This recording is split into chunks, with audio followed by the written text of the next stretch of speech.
Hi అండి. Welcome to my channel. ఇప్పుడిప్పుడే మనకు ఒక బ్రేకింగ్ న్యూస్ అయితే రావటం జరిగిందండి. ఏపీ ఉద్యోగులకి ఇదొక సూపర్ గుడ్ న్యూస్‌గా అయితే చెప్పుకోవచ్చు. ఒక్కొక్కరికి 10,00,000 అదేవిధంగా వీరికి 25,000 అని చెప్పి ఒక బ్రేకింగ్ న్యూస్ అయితే చూస్తున్నాం.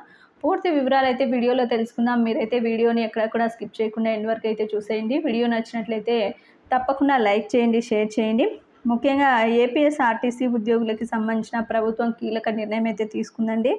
ఆర్టీసీ ప్రభుత్వంలో విలీనం కాకముందు అంటే 2019 డిసెంబర్ 31 వరకు కూడా ఆర్టీసీ ఉద్యోగులుగా అధికారులుగా ఉంటూ పదవీ విరమణ చేసిన వారికి ఓ సౌకర్యం అయితే ఉండేది.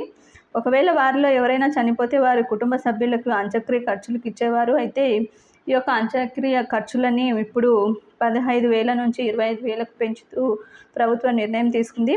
ఈ మేరకి ఆ డబ్బుల్ని పెంచుతూ ఆర్టీసీ ఎండీ ద్వారకా తిరుమలరావు కూడా ఉత్తర్వులు జారీ చేశారండి.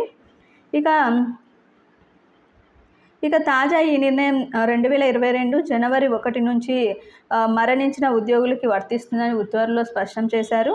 ఇప్పటికే చనిపోయిన ఉద్యోగులకు సంబంధించి వారి కుటుంబ సభ్యులకు అంత్యక్రియ ఖర్చుల కింద 15,000 ఇచ్చి ఉంటే మిగిలిన 10,000ను కూడా ఆ కుటుంబాలకి అందజేస్తారు. అంతేకాకుండా ఆర్టీసీ అవుట్సోర్సింగ్ ఉద్యోగులకి సంబంధించి కూడా కాంట్రాక్టు ఏజెన్సీలు తప్పనిసరిగా ప్రమాద బీమా సదుపాయం కూడా కల్పించేలా ఆదేశించారు. అయితే దీనికి సంబంధించి ఆర్టీసీ ఎండీ ద్వారకా తిరుమలరావు అయితే ఉత్తర్వులు జారీ చేశారండి. వారికి 10,00,000కు పెంపు అయితే చేయడం జరిగింది. ప్రమాదవశాత్తు ఏదైనా ప్రమాదం సంభవించినప్పుడు బీమా కూడా 10,00,000కు పెంచడం అయితే జరిగింది. ఈ విధంగా ఆర్టీసీ ఉద్యోగులకైతే గుడ్ న్యూస్ అయితే చెప్పడం జరిగింది.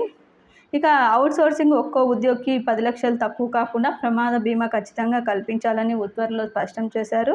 అంతేకాకుండా కొత్తగా అవుట్సోర్సింగ్ కోసం అంటే ఉద్యోగుల కోసం పిలిచే టెండర్లలో ఖచ్చితంగా ఈ నిబంధన చేర్చి తీరాలని, అలాగే ఇప్పటికే టెండర్ పొందిన కాంట్రాక్టర్లకు కూడా ఈ నిబంధన ఖచ్చితంగా అమలు చేయాలని ఆదేశించారు.